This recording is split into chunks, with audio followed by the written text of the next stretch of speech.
Окей, So, Дім, будемо розмовляти англійською, так що мені потрібно знати, як до тебе звертатися. Просто Діма англійською буде нормально? Dima Halal, Halan. Ні, я знаю, як писати, я маю на увазі просто, ну, наприклад, Dima. Данило, та? You In said English I say I'm Dan, right? I'm Dan. I'm Dima. So I'm not. Dima, Definitely do not say Dimitri, because Dimitri, not point, Dimitri. at that point I'll just disconnect. Okay, deal. Як So, ти мене чуєш добре чи ні? yeah, I hear you perfectly. Do you hear me okay? Yeah. What about the sound, the video quality? Yours is wonderful. I look terrible, but that's okay. We'll keep going. Works. Let's get started. All right, so I think we would be remiss if we didn't mention that we're recording this on April 24th, 2024, and the president signed the bill for Ukraine aid finally.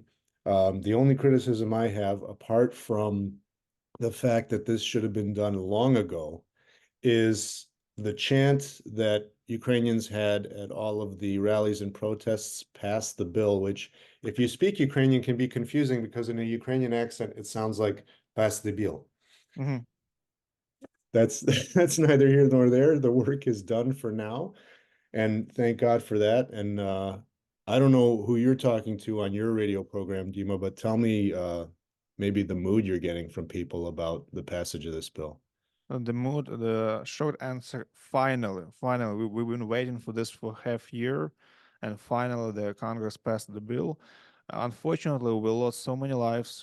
We lost some territory because of some people wanted to wait. It was like a political game in the Congress, and Trump and Johnson and all the other people who like have some political ambitions.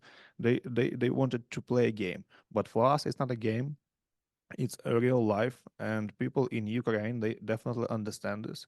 And I think it's our like fault probably that we didn't deliver this message to the Congress. We tried. We went to the protests. We participated in different, different rallies here in Chicago.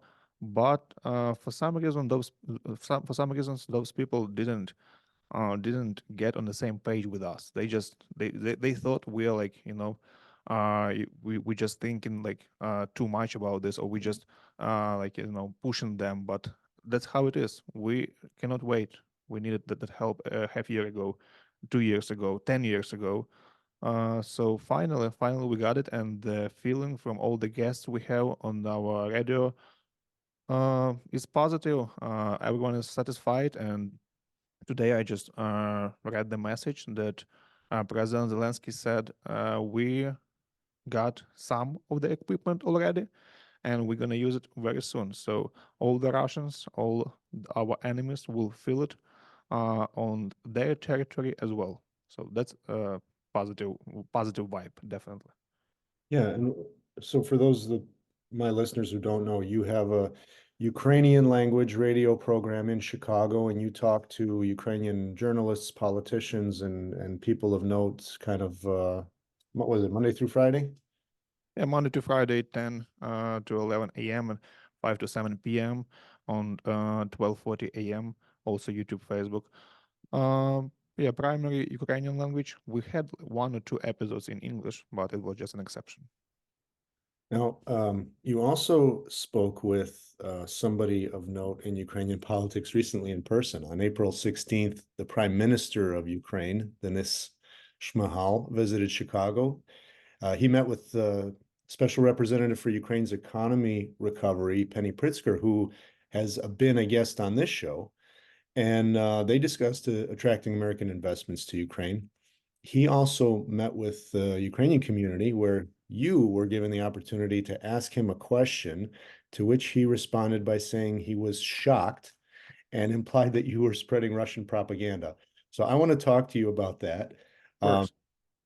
So correct me if I'm wrong. You asked him about three things. There was the Ukrainian budget, the United News telemarathon, and the unity government. First of all, tell me if I summarized your question correctly, or tell me Yeah, what yeah, you're actually. right. Basically, the main question was about the effectiveness of how the government use the money than, for example, the U.S. government gives them.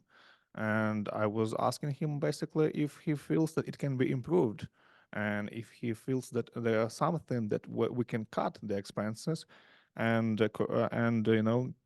and direct all the money we get to the military sector. On what he replied, I don't get your question. What do you mean? We are like doing what we're supposed to do. We're doing our best, and he said that he promised to put his life uh, for Ukraine, and he'll fight till the end.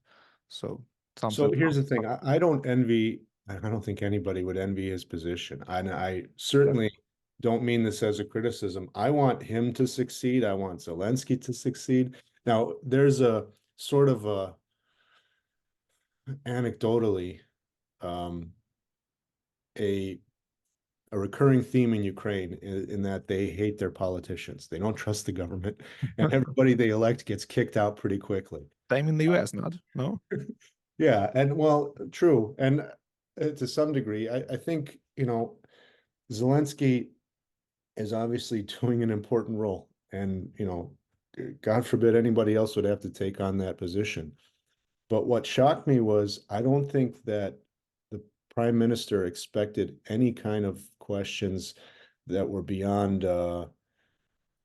favorable. And the thing that I was struck by was how emotional he got when he responded to you. I think the thing that is clear is that he said that all of the country's budget, the entirety of the budget, as far as I understood his answer, was going towards the military.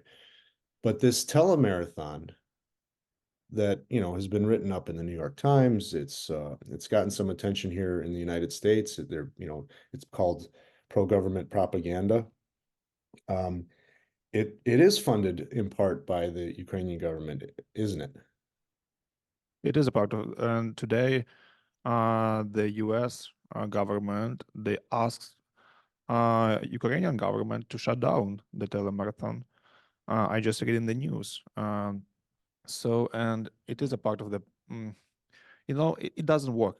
I mean, it's a good idea. It was a good idea at the beginning, and at some point, the government had to stop it, had to separate all the channels, because people don't believe it anymore. I mean, they just they say everything is okay, we'll be fine, and we needed those messages at the beginning, at very first month, second month, but now we all realize what big of a mess it is, and we realize it war will last for years.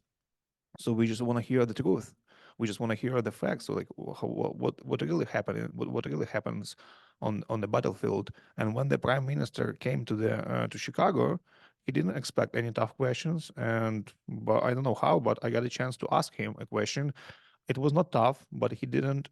He made it tough. He didn't answer like fairly. He just wanted, to say that here, listen to me. I am the best. I do what I supposed to do. I am the prime minister. Who are you? Like people, you are here. You can criticize me, and to a certain extent, he is right. But we're doing our best here in Chicago. We put all our efforts to help Ukraine.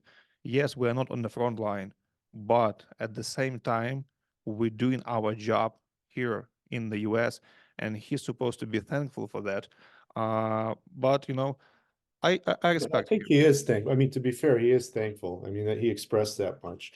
Uh, I, but I see what you're saying. On the one hand, you know, like I said, it's hard to criticize him in the position that he's in because he's dealing with a lot. He's the leader of a country that's, might not, God willing, will it continue to exist, right? for sure. But at the same time, it's a fair criticism to say, hey, look, you're spending money on basically a TV channel that's got all of the other TV channels that used to exist filtered into one place, and they all say great things about you. And that's But great. look about that telemarathon, they Yeah. didn't include channels that oppose their ideas. Yeah, For that's example, channel number 5 that is kind of controlled by the previous president, they didn't include that channel. Why? Like, what happened? We all about the unity. We all want to be united, work for the same goal. But what happened? Like, why did you didn't include that channel? Why you didn't include other channels that also oppose your ideas? Well, it's not like fair to those media channels. And I think what he's supposed to say, he just had to give a fair answer. And also not about only media. I asked him about this, about spending money on different construction projects that are not necessary, not mandatory to do now. For example, like roads.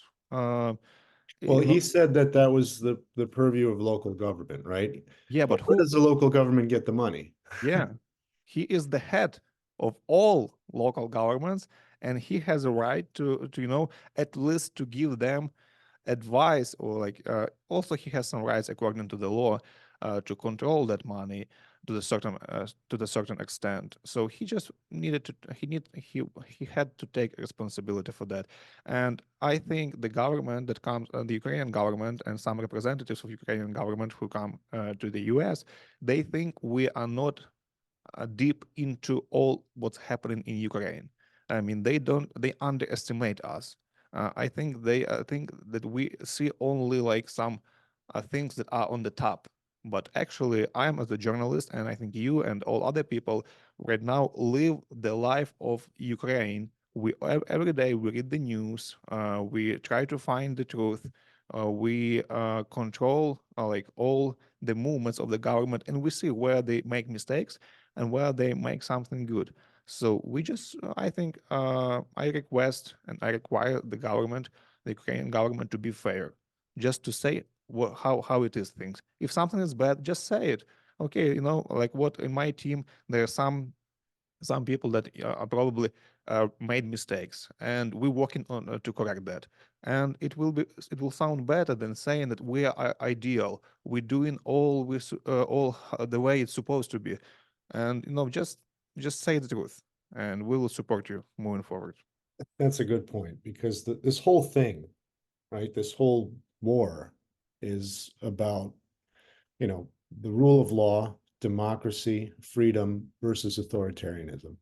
And no matter how well intentioned something might be, like, we want to spread, for example, the answer was we want to spread pro-Ukrainian information to counteract Russian propaganda.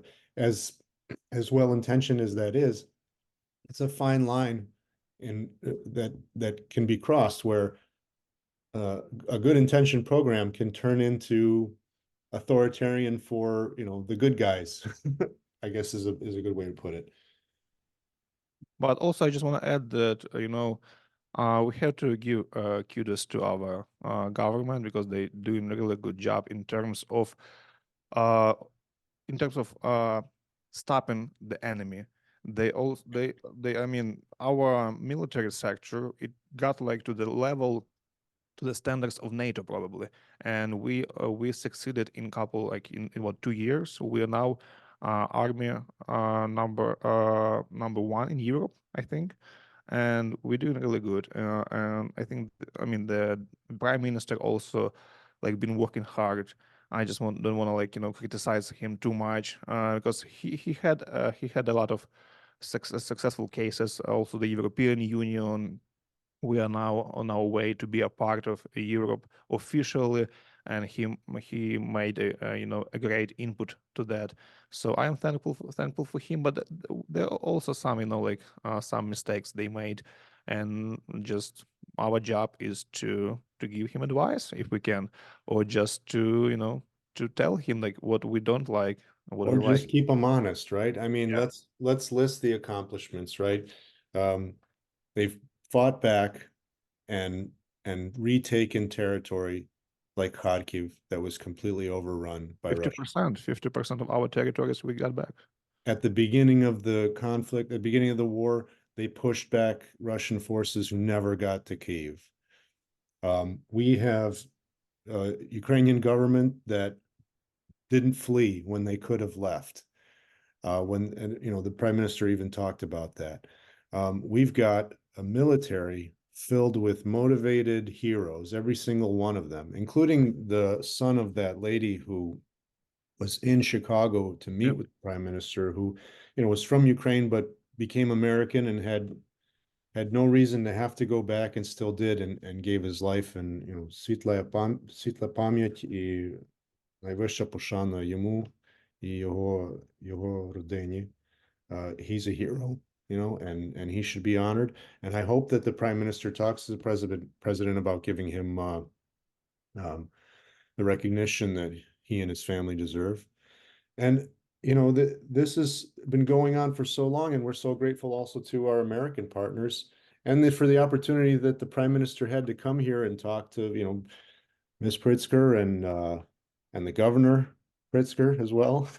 Yeah. and other representatives here in the United States. I hope that this money is used to throw out as many Russian invaders as possible, Yep. and to get us to the goal that I think the whole world deserves, which is to end this thing and restore Ukraine's territorial integrity to the way it was. And also, then I just want to mention that the corruption in Ukraine is on the lowest level it ever has been. So, and Good again, point. thank you for all our departments who fight for that and who just try to stop it. It's extremely difficult, especially during the war, during other challenges. But we're doing a good job. And again, there are some mistakes, and we just wanna correct them. We don't want to say that everything is bad. Hey, we're a corrupt country. Not at all. If we compare our country to the US, well, we are probably will be, I don't know, on the same level or what, but we're doing our best, and we have also to mention it.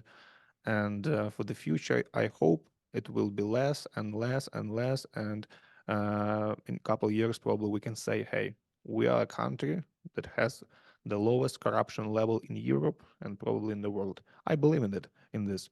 And I think the war can change us. It can change our mentality, our mindset. And hopefully people will realize that if we still during the war, we might lose the war. So that's important. That's a good point. The corruption is down in Ukraine. That's a major issue, and I'm glad to see the government is taking that on. I also am going to talk in my next episode with a lawyer from Ukraine who's working on war crimes prosecution. And that's another big thing that needs to happen. Yeah. But none of those things can happen without support from our allies. And, we got to keep on doing what we're doing, all of us. Yeah, thank you to all our allies, and we just want them to support us moving forward because we gotta fight for our freedom, for freedom of all the people on the planet Earth.